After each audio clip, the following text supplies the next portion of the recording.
आप लोग रोज कहते हैं रामदूत अतुलित बलधामा अंजनी पुत्र पवन सुत नामा, कहता है लोग ना। आज इसी रामदूत अतुलित बल के जो धाम हैं, अंजनी के पुत्र पवन सुत के बारे में हम आज आ रहे हैं अपने रामायण के अनुसार। देखिए, हम लोग जो हैं कुरता राम हनुमान जी को बंदर समझ लिए हैं, जबकि हमने अपने रामायण में खोज किया है, लिखा है, ये लोग चंद्रवंशीय हैं। अत्रि ऋषि से चंद्रमा बने हैं और चंद्रवंश चला है। चंद्रमा के पुत्र बुद्ध हुए हैं और बुद्ध से यह चंद्रवंशीय क्षत्रिय लोग चले हैं और इनसे बहुत सारे राज ऋषि बने, ब्रह्म ऋषि बने और बहुत सारे देवर्षि भी बने, ब्राह्मण भी बने और ब्राह्मणों के गोत्र भी बने। कालांतर में इसी वंश में आगमन विश्वामित्र का भी है और इसी वंश में आगमन कृष्ण का भी है। कालांतर में जदू लोग आए, जो लोग राजसत्ता से लगा रहा वे क्षत्रिय कहलाए। आज भी बहुत सारे जदुवंशी क्षत्रिय हैं, जानते हैं कि नहीं? वो अपने को क्षत्रिय कहते हैं। बिहार में भी हैं, राजस्थान में भी। आज जो पिछड़ा रह गया, देहात में रह गया या कहीं खेती गृहस्थी में रह गया, उसे आप बैकवर्ड गिन लिया। आज भी आप जानते हैं कि राजपूत क्षत्रिय जो है गुजरात में बैकवर्ड है। तो यह जो है उसके सभ्यता और संस्कृति के विकास के अनुसार हम लोग बैकवर्ड और फॉरवर्ड गिनते हैं। तो इस तरह से ये गौतम की एकलौती पुत्री अंजनी की शादी जो हुआ केसरी से हुआ। केसरी ये छोटे से एक राज्य के राजा थे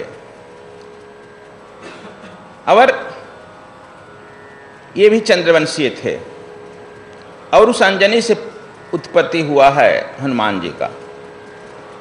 और इधर सूर्य वंश को आप लेंगे, भगवान राम का जो है जन्म कश्यप ऋषि से सूर्य का हुआ है, देवता और दानव का भी हुआ है, किन्नर और गंधर्व का भी हुआ है। हम उसमें नहीं जा रहे हैं, यह जो है कश्यप ऋषि से ही हुआ है। कालांतर में इस सूर्य वंश में ही आकर के कोरी, कबीर साहब अपने को बार बार कोरी कहे हैं, कोरी वंश का हुआ। बुद्ध ने भी अपने को कोरी कहा है, इसलिए लोग आपके वैज्ञानिक लोग मानने लगे कि कबीर साहब बुद्ध परंपरा में ही आए हैं। यानी बुद्ध भी अपने को कोरी कहे हैं वंश का और सूर्य वंश में आए हैं। तो कोरी से कोयरी भी बना है, कुर्मी भी बना है। और आप नहीं जानते हैं एक पासवान दुसाध, जो लड़ाई में दुस्साध्य थे, नहीं जीते गए, ये सब सूर्यवंश के क्षत्रिय ही हैं। और यही जब क्या नाम है, लौ ने अयोध्या छोड़ करके, जब उनकी माँ जमीन में चली गई थी, ये लोग अयोध्या छोड़ दिए सूर्यवंशियों ने एक तरह से। लौ जब लाहौर चला गया, लाहौर बसाया लौ अपने नाम पर, तो वहाँ पर लोग छ नहीं होता है, खत्री शब्द हो गया, वह लोग खत्री हुए। गुरु नानक देव के 10 गुरु जो थे सिख के, वे खत्री हैं। छ जो है ख में बदल गया। उसी तरह से कुश जो है, कुश स्थली जहाँ भगवान विद्यु के शरीर छोड़े हैं वहाँ पर आए, और यहाँ से उत्तर प्रदेश बिहार में जो कुश लोग चले, कुर्मी कुशवंशी कहलाए, कोयरी कुर्मी लोग। तो इसलिए हम लोग जात के जो अहंकार में रहते हैं, यह विशुद्ध निरर्थक है। समझ लो, हमारे तो शोध में आया है कि 2 ही जातियाँ, हालांकि एक ही जाति है, ब्रह्मा के ही सब पुत्र हैं, लेकिन ब्रह्मा के पुत्र के बाद जिसको राजगद्दी मिला उन्हें क्षत्रिय कहा गया, उन्हें विष्णु का प्रतिनिधि कह दिया गया। जो पूजा पाठ त्याग तप का काम लिया, यज्ञ का काम लिया, उन्हें ब्राह्मण कह दिया गया। बस 2 ही हुआ सृष्टि के कालक्रम में। जब ब्राह्मण अपना त्याग तपस्या छोड़ दिया, अधोह पतन को गिरा, खाने पीने और सोने में चला गया, तो वही शूद्र के रूप में परिवर्तित हो गया, उसका तारतम्य मिल गया। क्षत्रिय जब त्याग तपस्या छोड़ दिया, दान देना छोड़ दिया, त्याग छोड़ दिया, तब यही जो है पैसा को पकड़ लिया, यही वैश्य बन गया। और समझ गए जीन दोनों का एक ही है। मूलतः 1 2 में बटे, 2 धीरे धीरे 4 में बटे, 4 जो है 40 में बटे, 40 4 समय आज बट गए। यह आप टूटते जा रहे हो, यह आपको मूलतः आपको एक साइंटिफिक बात बता दी है। आज यह विज्ञान भी खोज कर लिया है कि यह भारत का जीन जो है, जो चाहे वह ईसाई बना या क्रिश्चियन बना, भारत से ही गया है, बाहर से नहीं आया है। आज वैज्ञानिक लोग यह खोज कर लिए। तो अब हम आप पे चल रहे हैं इस बात को, हनुमान जी को अब मालूम हो गया। और अहिल्यावली बक्सर में रहती थी, वहाँ मेरा भी निवास स्थान और कर्म क्षेत्र सिद्धाश्रम है, इसलिए अब लोग समझ गया कि अहिल्या मेरी काकी चाची तो लगती ही होगी और अंजनी बहन लगी, तो हनुमान जी से भगना का सीधा साधा रिश्ता हो गया। इसमें तब दो राय नहीं ना है, और समझाना पड़ेगा। इसीलिए हम अंजनी पुत्र कहते हैं। तब यदि आपकी ठीक ठीक भावना रहेगी, किसी को भी आप संबंध में जोड़ लेगा, तो वह आपके दर्शन के लिए, आपकी मदद के लिए पहुंच जाएगा। आपका संबंध होना चाहिए। मैं एक छोटी सी घटना बता दूं, हो सकता है बताया भी हूं। इलाहाबाद में ही कुंभ लगा था और मैं चला गया अपने मध्य प्रदेश के आश्रम में। जिस दिन कुंभ समाप्त था उसी दिन मेरा प्रयागराज में रिजर्वेशन था।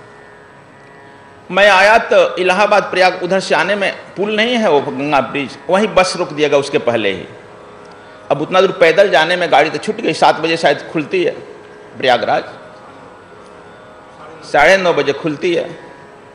और जब हमको उतार दिया गया वहाँ पर, तो चलते चलते हम पुल पर पैदल आए। सामान भी था, कमंडल, झोला, कुछ गिरा इधर कुछ उधर। इतना हम सामान लेके कभी चले नहीं। सोचते थे कि हमारे शिष्य लोग आ जाएंगे इलाहाबाद से। पुल पर जब हम आए तो थक कर बैठ गए। वहीं जो है 10 बजने लगा। अब नहीं, सिपाही से, पुलिस से मैं कहते रहा कि अरे तुम लोग हमको कुछ मदद करो ले जाने में वहाँ। तो नहीं, पैदल बाबा पैदल। कोई रिक्शा वाला को जो बुलाते तो भागता जान लेकर, समझ गए। 10:30 बज गया था। हम तब तो प्रयागराज छूट ही जाएगी ना। तो हम कहें कि हम नहीं मिलेगी। यहाँ हमारा एक भगिना है, वो भी नहीं सुन रहा है। कोई प्रार्थना नहीं किए आप लोगों से, अपनी मन की बात कहे कि सरवा एक भगिना यहाँ बैठा है, सुनते हैं, उसको तो आना चाहिए मदद में। यह सोचना ही था कि एक लंबा चौड़ा व्यक्तित्व और उतना ही ऊंचा रिक्शा लेकर के आ गया। आइए स्वामी जी, स्टेशन चलना है क्या? हमने कहा अब नहीं जाएंगे, गाड़ी नहीं मिलेगी। अरे पकड़ा दूंगा आपको गाड़ी। हमने तू क्या पकड़ाएगा, भाग यहाँ से। कहा कि मैं भागू क्यों? आइए आइए। हमारा झोला उठाकर बरियारी रखने लगा। हम नहीं, इतना बड़ा लंबा चौड़ा रिक्शा वाला। हम थक गए थे सच पूछो तो। कमंडल भी छोड़ दिए। कहा कमंडल लीजिए, हम आगे लटका लेते हैं अपने। ठीक है, चलो। बरबस बैठाया, लेके चला। वह इतना तेज से चलने लगा, और जहां जहां सिपाही खड़े थे रोकने के लिए, इधर नहीं जाएगा, उसको धक्का देकर उधर से चलने लगा। हम कहने अरे तू भी पिटाएगा रिक्शा वाला, हमको भी पिटवाएगा क्या? जिधर से सिपाही कहता उधर चल। कहा कि स्वामी जी आप बैठे रहिए, ये पुलिस के हम बाप है ना। नहीं कि अच्छे बड़ा ढीठ है रिक्शा वाला। और जहां जहां देता कि इधर से जाना है, मैंने दूर बांध दिया गया एक तरफा रास्ता, उसको धक्का देकर सिपाहियों के बीच से उधर से निकलने लगा। आकर स्टेशन पहुंचा तो हम कहे कि अब हमारा बेग, हम थक गए हैं बच्चा, कितना तुम्हारा पैसा हुआ? 10 रुपया। हम कहें अरे यार हम तो 50 रुपये देने पर तैयार थे। कहा बस 10 रुपया। चलिए आपका बेग पहुंचा आते हैं। तो हम कि तुम्हारा रिक्शा यहाँ कोई रिक्शा खड़ा नहीं करने देता है, पुलिस वाला, तुम यहाँ खड़ा कर दिया है, तो छोड़िए आप इसकी चिंता। बेग भी उठाया, कमांडर उठाया। हम तो थक ही गए थे। ले आकर स्टेशन पर कहा कि देखिए वो गाड़ी वहाँ खड़ी है। हमने खड़ी है, तू कैसे जान गया? चली गई होगी, अब दूसरी गाड़ी कोई पकड़ेंगे, हमारा रिजर्वेशन था। कहा वो कहाँ खड़ी है, अब बैठिएगा तब खुलेगा, पैसा लो 10 रुपया। चलो इधर सुनो, 10 रुपया के लेगा? तो हम 50 रुपया सोचे थे, यही ले लो। कहा कि नहीं नहीं हमको 10 रुपया दे दीजिए।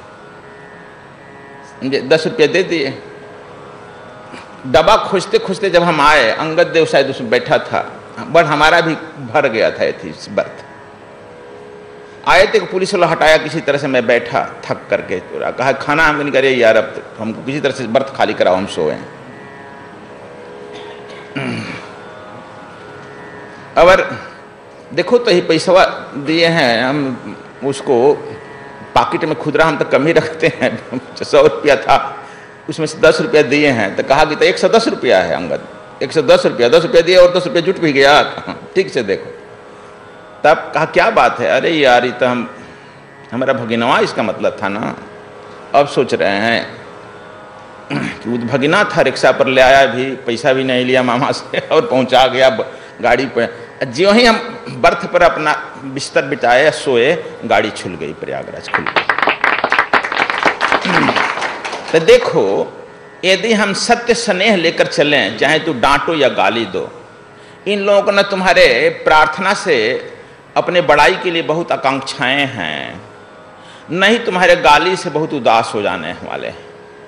यह तुम्हारी भावनाओं को पकड़ते हैं, तुम्हारी भावनाएं क्या है। और तुम इस तरह से यदि अपनी भावनाओं को अपने श्रेष्ठ रखेगा, कोई सी संबंध और नाते में जोड़ कर रखेगा, तो वे तुमको जरूर मिलेंगे, फलाफल देंगे। देखो, हनुमान बाहुक, जब काशी के ब्राह्मणों ने हनुमान जी थे तुलसीदास को बड़ी पीटा, जानता है कि नहीं, बड़ा पीटापट किया, हाथ पैर जब पिड़ाने लगा, कई बार पीटा है रामायण लिखते वक्त ना, जब उनका हाथ पैर पिटाने लगा है तब उन्होंने हनुमान बाहुक लिखा है। इसीलिए ज्योतिष में जब दुख दर्द का निवारण करना होता है तो हनुमान बाहुक का पाठ बताया जाता है ज्योतिष। तो उन्होंने इतना पिटापट कर दिया कि उनका हाथ पैर दरा रहा था, तो हाथ पैर पिराऊ लिख रहे हैं, कह रहे हैं कि हे हनुमान जी, मैं किससे अपनी दुख वेदना कहूँ, मेरा हाथ पैर सब दर्द कर रहा है, बड़ा मार मारा है ऐसा। तो उसी संदर्भ में उन्होंने कहा है, जास गुण रघुनाथ कह, जासु बल विपुल, जलधर भरती जग जलधि रूरो, भुवन दलन दमन को कवन तुलसी दास, पवन को पुत राजपूत रूरो। इसका मतलब तुमने समझा, ये घनाक्षरी में लिखे हैं, अर्थात जिसके गुणों को रघुनाथ जी गुणगान करते हैं, जिसका पराक्रम इतना है कि इस पृथ्वी पर जल को भी शोषण कर सकता है, और वह दुष्टों को दमन करने में उतना सक्षम है, वह राजपुत्र हनुमान हमारी कृपा करो, हम पर रक्षा करो। यह हनुमान बाहुक में उन्होंने कहा है पूत राजपूत रूरो। इसे मालूम हो गया कि ये चंद्रवंशीय थे, और यह अपने तुलसीदास की बात कह रहे हैं। तुलसी अपनी बात हम कुछ नहीं कर रहे हैं अभी, लेकिन हम लोग अन्वेषण करते हैं, किसी सही बात पर पहुंचते हैं तो बानर भालू बना देगा, तो हम लोग उसको मानने पर तैयार नहीं हैं। चलो, तो यह हम तुम लोग देखा। अब हम चल रहे हैं, हनुमान जी बचपन में ही बड़ा चंचल थे। जिस गुरु के यहाँ उन्हें पढ़ने के लिए भेजा जाता था, वे गुरु थोड़े ही दिन में तंग आकर कहते थे कि तू भाग जा, यहाँ से हम नहीं पढ़ाएंगे। किसी कमंडल इधर कर देते थे, किसी का लोटा उधर कर देते, लोटा इधर कर देते थे। वो लोग तंग आकर उन्हें श्राप दिया कि तुम अपने भूल जाओ, अपने बल को, अपने बुद्धि को भूल जाओ। भूल भी गए, एक श्राप ही मिला इन लोगों के यहाँ। अंत में भी नहीं माने, पढ़ाने लगे। तब वे गुरु लोगों ने जाकर कहा, केसरी से शिकायत किया कि अपने लड़के को आप गुरु खोज लो, हम लोगों के बस का नहीं है। समझ गए? हनुमान जी के पिताजी केसरी बहुत बिगड़े कि तुम गुरुओं का आदर नहीं करते हो, किसी कमंडल फेंक देते हो, किसी कुछ कर देते हो, कोई लड़का इधर जाता है तो लंगी मार देते, गिर जाता है। तुम अपनी बदमाशी नहीं छोड़ते हैं, तो तुम अपने लिए गुरु खोज लो। अब हम तुमको खोजने में असमर्थ हैं। हनुमान जी बड़े नम्र से पिताजी को साष्टांग प्रणाम किए कि मैं भी यही चाहता था कि मैं जैसा विद्यार्थी हूँ अपने लायक में गुरु खोज लो, लेकिन आप खोज रहे हैं पिताजी, आपका मैं अधिकार कैसे समाप्त करूं? कहा कि तू खोज लो, जाओ भाग यहाँ से। वो तो क्रोध में कहे, हनुमान जी वहां से भाग गए।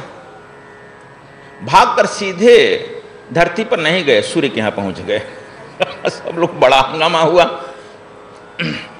और सूर्य लोक में पहुंच के कहे कि सूर्य जी आप ही हमारे गुरु बनिए, आप सूर्यवंशियों के आदि हैं, आप हमारे गुरु बनिए। कहा कि बेटा हमसे तू कैसे पढ़ाई पढ़ेगा, तू है अभी 5-7 वर्ष के थे ना, अभी नामांकन तुम्हारा केजी में लिखेंगे, केजी में तो कैसे पढ़ेगा? हमारे जिम्मात परमात्मा ने विधि ने दिया है कि मैं चल रहा हूँ।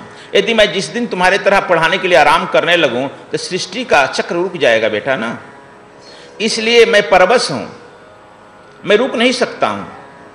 तो कहा कि आपको रुकने के लिए भी मैं नहीं कर रहा हूं, आपको जैसी सुविधा हो वैसी सुविधा में मुझे पढ़ाइए। तो उन्होंने मजाक किया कि तुम उसी सुविधा में पढ़ेगा? तो हाँ, मैं चल रहा हूं, मेरे सामने रहो। गुरु शिष्य आमने सामने रहता है ना बेटा, मेरे सामने रह सकता है? तो बिल्कुल, चल। अब हनुमान जी जो है उनके सामने हो गए और उल्टा पैर चलने लगे। आकाश उल्टा पैर चलते, उनका रथ चलता, वो उल्टा पैर चलते। यह देखकर इस घनाक्षरी हनुमान बाहुक में यह भी लिखे हैं तुलसीदास कि ब्रह्मा विष्णु महेश इंद्र शब्द का चकित हो गया, यह कौन विद्यार्थी है जो सूर्य से पढ़ाई पढ़ रहा है और उल्टा चल भी रहा है। यह तो अतुलित बल और पराक्रम में, यह तो इस पृथ्वी पर मालूम होता कि इसके अनुसार कोई बल और पराक्रम का हो ही गई नहीं, न भूतो न भविष्यति।